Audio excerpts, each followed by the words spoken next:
जय हिंद मेरे प्यारे साथियों, मैं हेमंत प्रजापति आप सबका पुनः स्वागत करता हूं अपने जीनियस इंडिया साइंस क्लासेस में। तो आज हम अम्ल क्षार और लवण के बारे में विवेचना करेंगे, उसके बारे में जानेंगे। क्लास 10 का ये लेसन है और इस बारे में हम ये जानेंगे कि अम्ल क्या है, क्षार क्या होते हैं और लवण क्या होते हैं। साथ में ये भी देखेंगे कि कुछ वैज्ञानिक के अनुसार भी हम परिभाषाओं के बारे में जानेंगे, जैसे कि आरहेनियस ने अम्ल के बारे में और क्षार के बारे में क्या कहा। ब्रॉन्स्टेड लॉरी की अवधारणा के बारे में जानेंगे। इसके बाद ही हम लवण के बारे में ही जानेंगे। तो सर्वप्रथम हम क्या देखेंगे, अम्ल क्षार की परिभाषा है क्या। तो बेसिक रूप से मैं आपको जानकारी दे दूं तो आप सभी जानते हैं अम्ल के बारे में, जिसे हम बोलते क्या है, एसिड। अम्ल बेसिक रूप से सब जानते हैं कि अम्ल वे कहलाते हैं जो क्या हो, स्वाद में कैसे होते हैं, खट्टे होते हैं। ठीक, यानी अम्ल वे होते हैं जो स्वाद में खट्टे होते हैं, इसलिए हम उनको अम्ल बोलते हैं। साथ में क्षार को भी हम इसी प्रकार जानते हैं, जिसे बोलते हैं हम बेस। क्षार को बोलते हैं जो स्वाद में कैसे हो, तीखे हो। ठीक है, यानी बेसिक रूप से सामान्य रूप से जो हम एक दूसरे को बताते हैं कि अम्ल है कि ये क्षार है, तो स्वाद के अनुसार हमने बताया कि अम्ल भी होते हैं स्वाद में खट्टे होते हैं, क्षार भी होती है स्वाद में तीखे होते हैं। ये बेसिक रूप से परिभाषा है जो सभी लोग जानते हैं। लेकिन अम्ल क्षार की परिभाषा के लिए कई वैज्ञानिकों ने अपनी अपनी अवधारणाएं प्रस्तुत की, अपने अपनी जानकारी दी।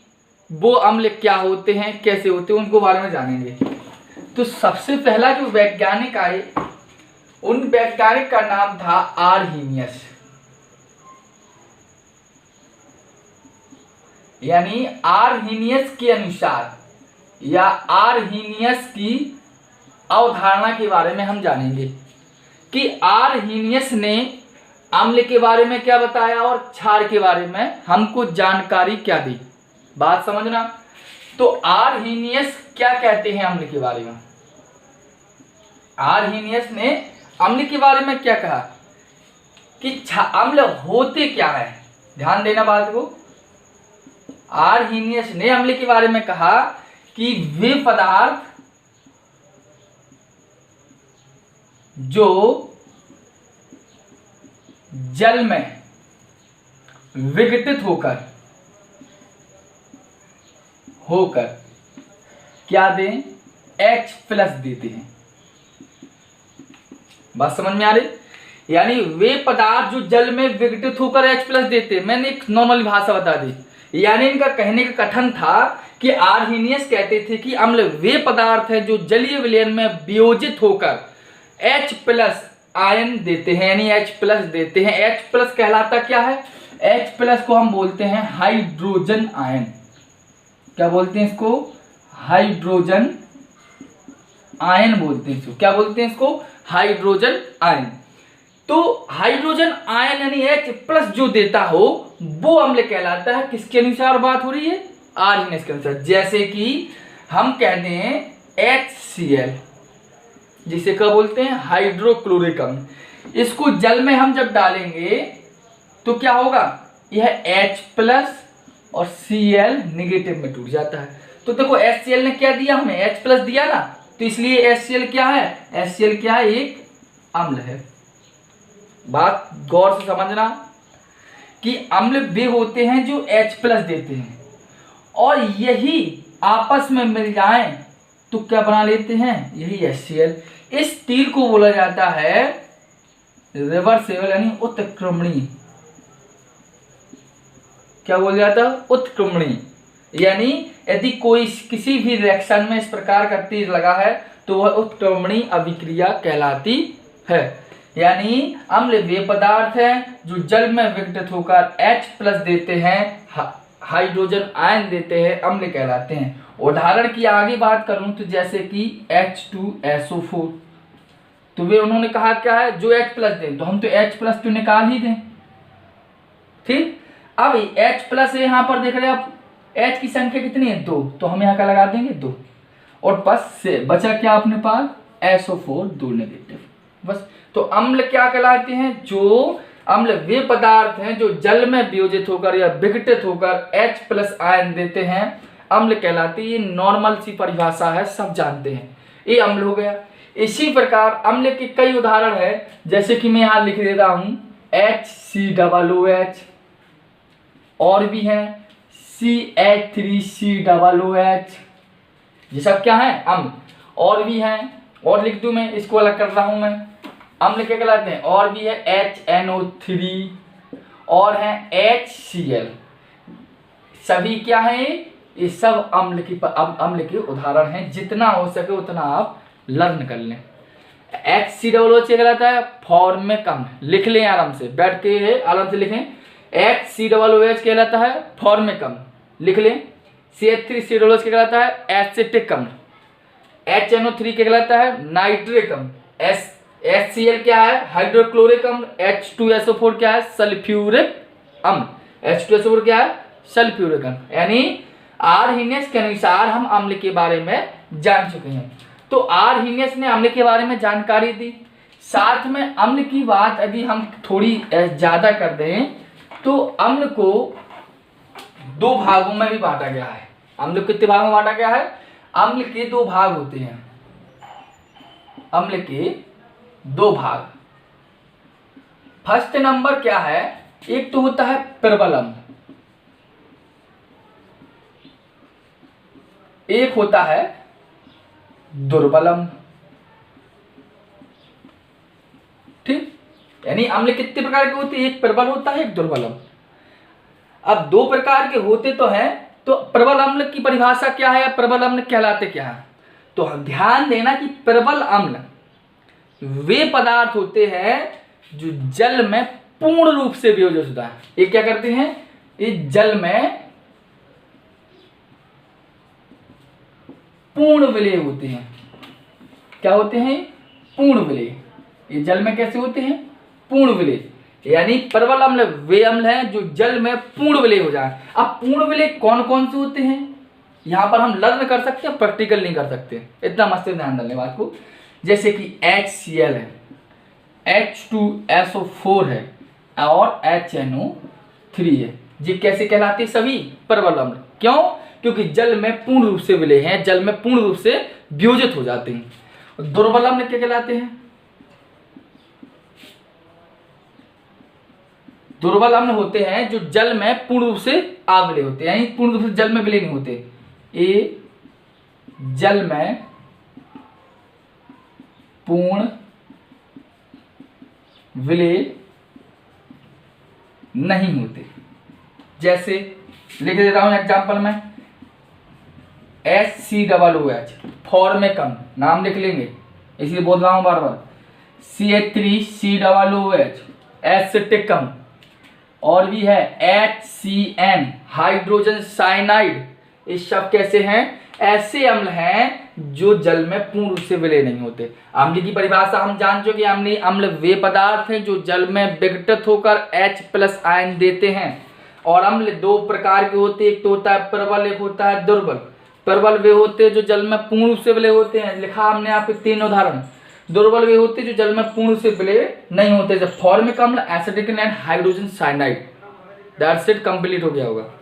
आगे देखें तो आर्हीनियस ने बताया अम्ल के बारे में, ठीक है। अब आर्हीनियस ने ही क्षार की विवेचना क्या बताई हमें। क्षार क्या कहलाते हैं? यानी जिसे हम बोलते हैं बेस।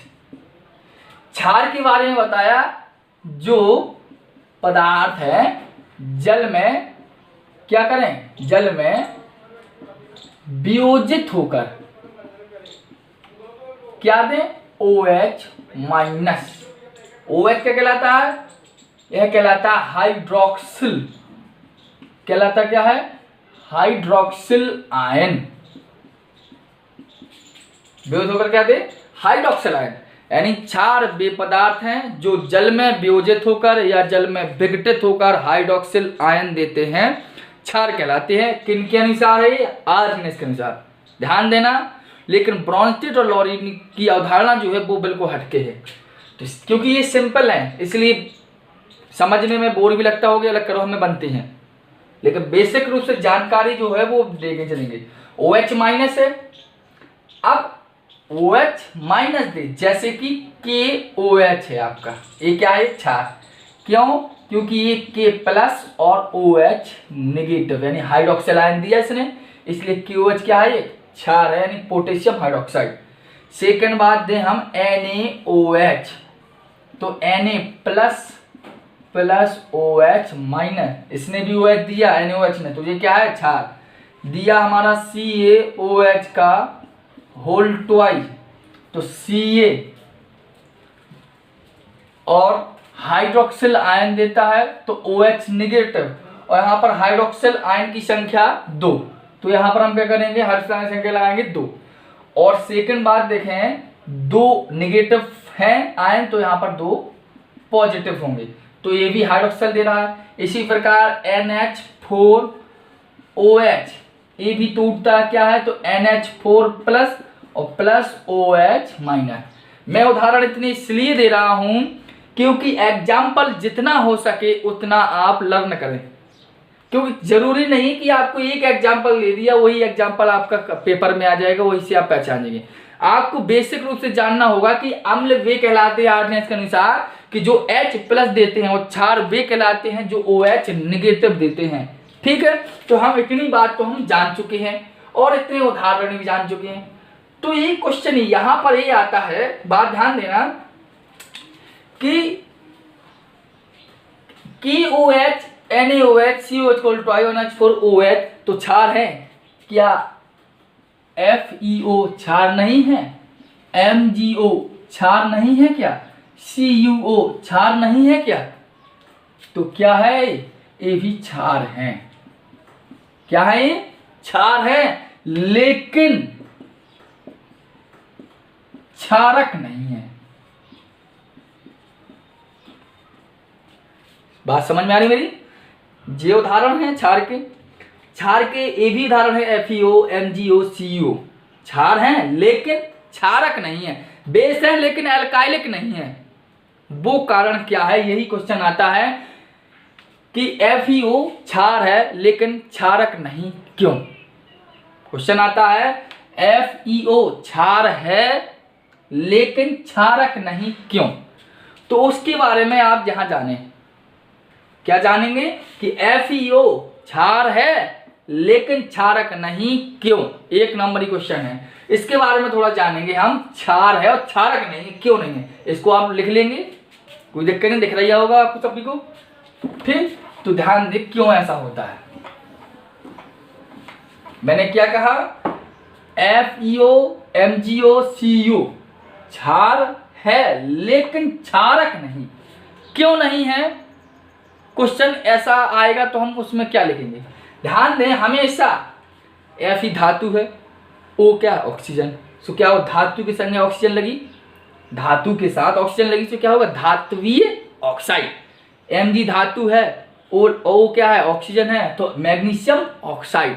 Cu क्या है धातु है, ऑक्सीजन क्या है ऑक्सीजन है, मतलब कहने का मतलब धातु के साथ यदि ऑक्सीजन परमाणु लगा हो तो वह धात्वीय ऑक्साइड कहलाता है। और कभी भी कोई भी ऐसा धात्वीय ऑक्साइड मिले तो समझ लेना वो क्षार तो हो सकता है लेकिन क्षारक नहीं हो सकता। उसका रीजन यहां ध्यान दें, इसका कारण सिर्फ यह है कि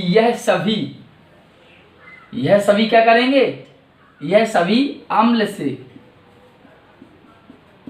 से क्रिया कर लवण व जल देते हैं, और जो लवण और जल दे अम्ल के साथ क्रिया कर वो क्षार होते हैं, लेकिन क्षारक नहीं। लवण जल दे तो क्षार तो होगा लेकिन क्षारक क्यों नहीं होंगे, क्योंकि जल में घुलकर OH नेगेटिव नहीं देते, इसलिए क्षारक नहीं होते।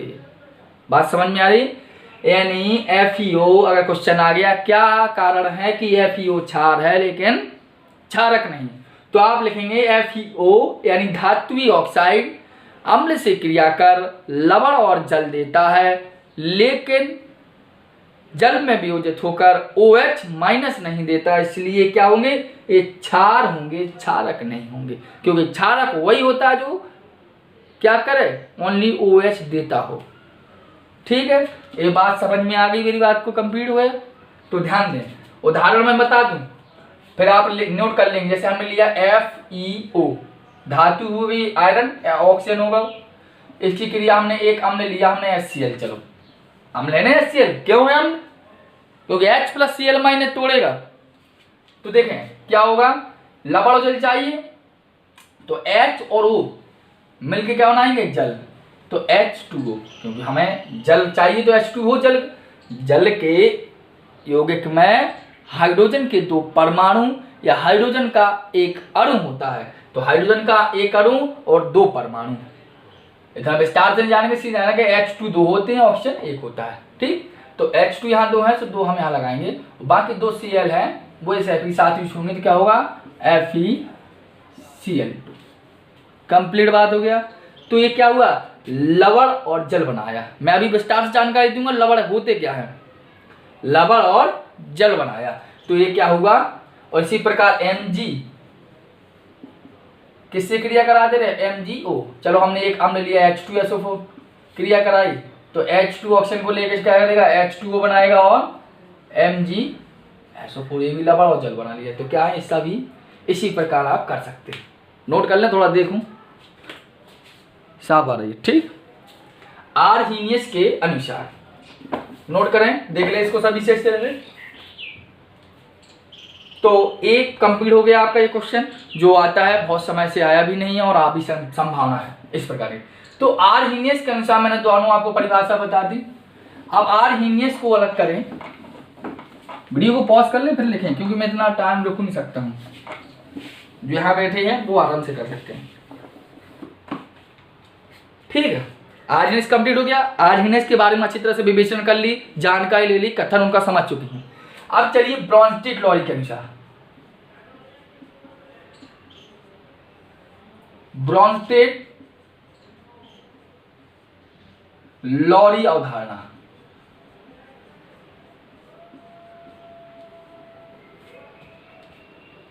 ठीक है, ब्रॉन्स्टेड लॉरी अवधारणा। ब्रॉन्स्टेड लॉरी अवधारणा क्या है, इन्होंने बताया क्या है, पहले तो ये मस्तिष्क में बात डालना है हमें। देखो, आर्हीनियस ने अम्ल क्षार के बारे में बताया और ब्रॉन्स्टेड लॉरी ने बताया, इसी प्रकार लेवासिए भी आए, उन्होंने भी बताया था। लेकिन हमने 2 वैज्ञानिकों के बारे में इस तरह जानेंगे, ये इंपॉर्टेंट है दोनों वैज्ञानिक के बारे में, और परीक्षा में आता है। सबसे ज्यादा आर्हीनियस के अनुसार आता है, जो बहुत सिंपल है। इनके अनुसार जाने ब्रॉन्स्टेड लॉरी अवधारणा क्या है। इनके अनुसार यह है कि अम्ल वे पदार्थ, मैं आप परिभाषा लिख देता हूं, आप लिख लेंगे। अम्ल वे पदार्थ हैं जो जल में विघटित होकर प्रोटॉन, ठीक क्या देंगे, प्रोटॉन, कोष्टक में लिख सकते हैं हम H+। अब यहां तो ध्यान देना है, आर्हीनियस ने कहा था कि जो H+ दे यानी हाइड्रोजन आयन दे वो अम्ल कहलाते हैं। लेकिन यहां पर अम्ल वे पदार्थ हैं जो जल में विघटित होकर प्रोटॉन, प्रोटॉन का मतलब है H+, इन्होंने प्रोटॉन को क्या कहा, H+ देते हैं। लेकिन क्षार वे पदार्थ होते हैं जो प्रोटॉन यानी H+ ग्रहण करते हैं। ध्यान देना इस बात पर। आर्हीनियस के अनुसार क्षार क्या थे, जो OH- क्या करें, क्या करते हो, ग्रहण करते हो। सीधी बात ध्यान में, आर्हीनियस कहते थे कि अम्ल वे पदार्थ हैं जो H+ आयन दान देते हैं, और क्षार वे पदार्थ होते हैं जो हाइड्रोक्सिल आयन दान देते हैं। लेकिन यहां पर बात हो रही कि अम्ल वे है जो प्रोटॉन देते हो, क्षार वे पदार्थ हैं जो प्रोटॉन ग्रहण करते हो, और प्रोटॉन का मतलब है H+।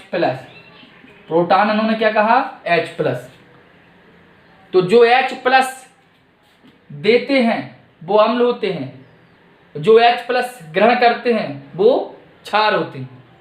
कंप्लीट बात। यानी अम्ल जो है वो प्रोटॉन दाता हुए, फिर यही बात हुई ना, जो दान करेगा वो दाता, और क्षार प्रोटॉन ग्राही हुआ। कंप्लीट बात हो गई। अम्ल प्रोटॉन दाता, क्षार प्रोटॉन ग्राही। उदाहरण में हमने जैसे लिया HCl की क्रिया हमने H2O से कराई, तो अब हमें ना तो ये पता है कि HCl अम्ल है कि ना हमें पता है कि H2O अम्ल है, ना हमें ये पता है HCl क्षार है कि ना हमें पता है H2 क्षार, जबकि हम जानते हैं HCl अम्ल होता है किसके अनुसार, आर्सेनिक के अनुसार। तो ये क्या करेगा, अपना H इसको दे देता है, क्या करता है, इसको H2O को, तो बनाया क्या, H3O पॉजिटिव, क्योंकि ये ग्रहण करेगा, और H धन गया तो जुड़ गया, और क्या हुआ, Cl नेगेटिव। तो दान किसने दिया, HCl ने, तो ये कहलाया अम्ल। ग्रहण किसने किया, H2O से, कहलाया क्षार। बनाया क्या, हाइड्रोनियम आयन। क्या बनाया, हाइड्रोनियम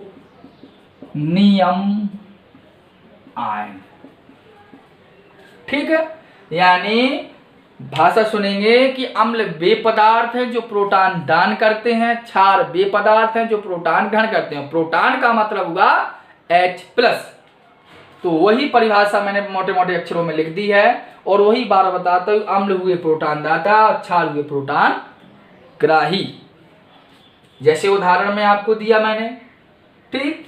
एक उदाहरण और दे देता हूं, आपको दिक्कत ना हो, लिख लेंगे, कोई दिक्कत की बात नहीं है, वीडियो पॉज करके।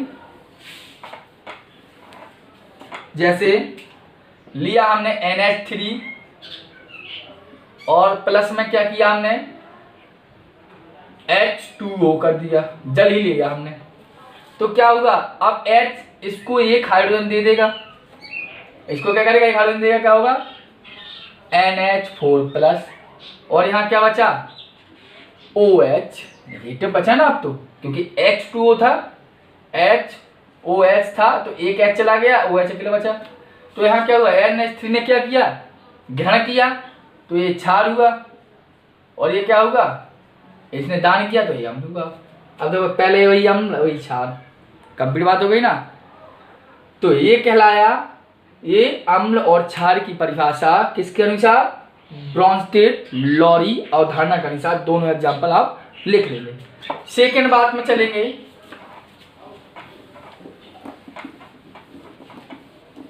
सेकेंड परिभाषा की यदि हम बात करें तो ध्यान देना इस परिभाषा पर, ये है उभयधर्मी पदार्थ।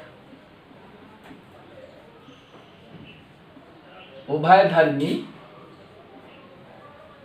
पदार्थ किसे कहते हैं, क्वेश्चन आता है, बहुत पूछा गया है कि उभयधर्मी पदार्थ है क्या।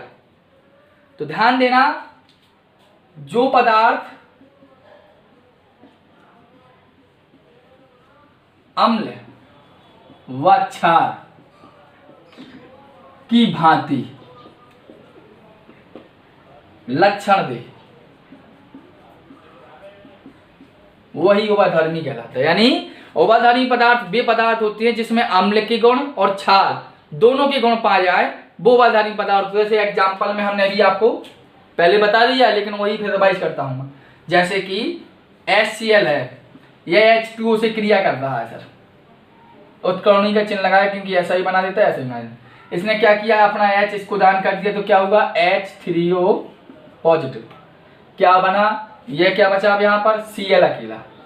तो यहाँ क्या होगा, ये HCl को क्या मिला, HCl ने अपना दान किया इसको, तो यह अम्ल हुआ, और H2O ने ग्रहण किया, तो ये क्या होगा, क्षार। और यही H2O दूसरी अभिक्रिया में क्या करता है, पहली अभिक्रिया है वो दूसरी अभिक्रिया करता है, यही NH3 H2O से ही क्रिया करेगा, उत्कर्णी का चिन्ह लगा दिया हमने। क्या करेगा, यह H इसको दे देगा, क्या बनाएगा, NH4 पॉजिटिव और प्लस OH नेगेटिव।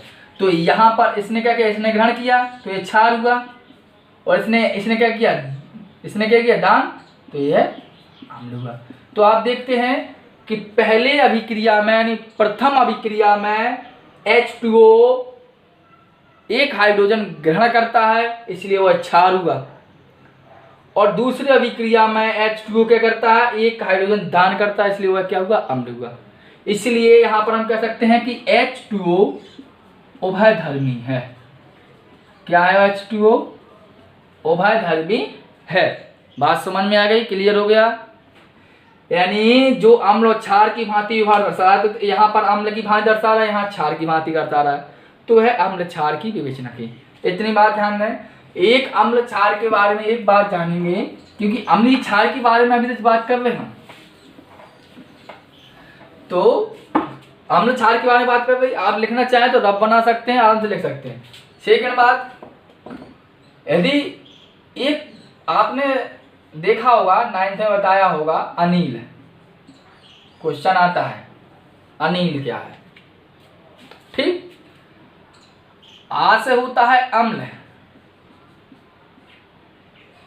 और नी से होता है नीला, ला से मानते हैं लिटमस, अनिल, ठीक है। आ से अम्ल, नी से नीला, ला से लिटमस।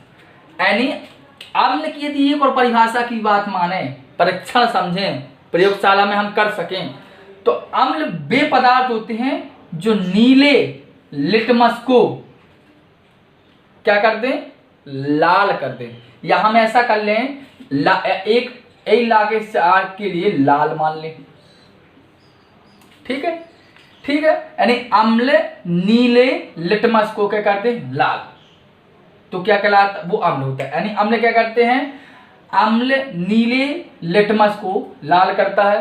तो इसी प्रकार क्षार उल्टा कर लीजिए आप, क्षार क्या हो जाएगा, क्षार क्या हो जाएगा, क्षार बताइए आप क्या हो। यानी अम्ल ने क्या किया, नीले लिटमस को लाल किया, तो यह क्या कर देगा, लाल को नीला कर देगा। क्षार क्या करता है, लाल लिटमस पेपर होता है, एक पेपर को नीला करता है, ठीक है। यानी अम्ल क्या होता है, अम्ल नीले लिटमस को लाल करेगा और क्षार लाल लिटमस को पेपर को नीला करेगा। लिटमस एक पेपर होता है, चर्म पत्र होता है, लैब में मिल सकता है, आप जान सकते हैं, मार्केट में मिलता है। तो ये अम्ल और क्षार की परिभाषा हुई, और परिभाषाओं के बारे में आज हमने अम्ल और क्षार के बारे में अच्छी तरह विवेचना हो चुकी। तो अनिल से हमें यही जानना है कि आ से अम्ल, नी से नीला और ला से लिटमस और लाल। यानी अम्ल वे होते हैं जो नीले लिटमस को क्या कर दे, लाल कर दे, तो वो अम्ल कहलाता है। और क्षार भी होते हैं जो लाल लिटमस पेपर को क्या कर दें, नीला। तो सेकंड बात ये हो गई। लेकिन यदि बात करें तो लिटमस है क्या, या लिटमस पेपर है क्या, तो ध्यान देना, लिटमस पेपर एक प्रकार का सूचक है, इंडिकेटर। लिटमस पेपर क्या है, एक प्रकार का सूचक है, जो एक इंडिकेटर का काम करता है, जो हमें जानकारी देता है कि कोई भी रिएक्शन हमारा पूर्ण हुआ कि नहीं हुआ। यानी यदि हम सूचक की डेफिनेशन के बारे में हम बात करें, तो सूचक वे पदार्थ होते हैं जो क्या करें, किसी रासायनिक अभिक्रिया के पूर्ण होने की जानकारी देते हैं। क्या करते हैं सूचक, यानी वे पदार्थ जो किसी रासायनिक अभिक्रिया के पूर्ण होने की जानकारी देते हैं, ठीक है। यानी हमें सूचक से पता क्या चलता है, जिससे हमें पता चलता है कि कोई रासायनिक अभिक्रिया कैसी है, रासायनिक अभिक्रिया पूर्ण हो रही कि नहीं हो रही है। यानी रासायनिक अभिक्रिया के पूर्ण होने की जो सूचना देते हैं वो क्या कहलाते हैं, सूचक कहलाते हैं। इनकी एक तो उदाहरण लिटमस हुआ, एक उदाहरण हुआ मैथिल ऑरेंज, मैथिल ऑरेंज। एक उदाहरण और है, यहाँ दिखने का होगा, यहाँ लिख रहा हूं मैथिल रेड, लिख लेंगे आप उदाहरण, मैथिल रेड। और एक उदाहरण होता है फिनोल्फ्थलीन। ये सभी सूचक के उदाहरण हैं। तो आज हमने आपको पहले लेक्चर में अम्ल क्षार के बारे में बताया, दोनों वैज्ञानिकों के अनुसार भी हमने आपको परिभाषा बता दी। आर्हेनियस ने क्या कहा और ब्रॉन्स्टेड लॉरी ने हमें क्या बताया, दोनों के बारे में आपको परिभाषाएं क्लियर कर दी, क्वेश्चन क्या आता है वो भी बता दिया। इसके बावजूद यदि आपको कोई परिभाषा या किसी मैटर में यदि लगे तो मुझे कमेंट कर सकते हैं, मैं आपको पुनः सेकेंड लेक्चर में आपको ये परिभाषाएं पुनः क्लियर कर सकता हूँ। जो डाउट हो तो वो आप बता सकते हैं। तो इसलिए धन्यवाद, जय हिंद।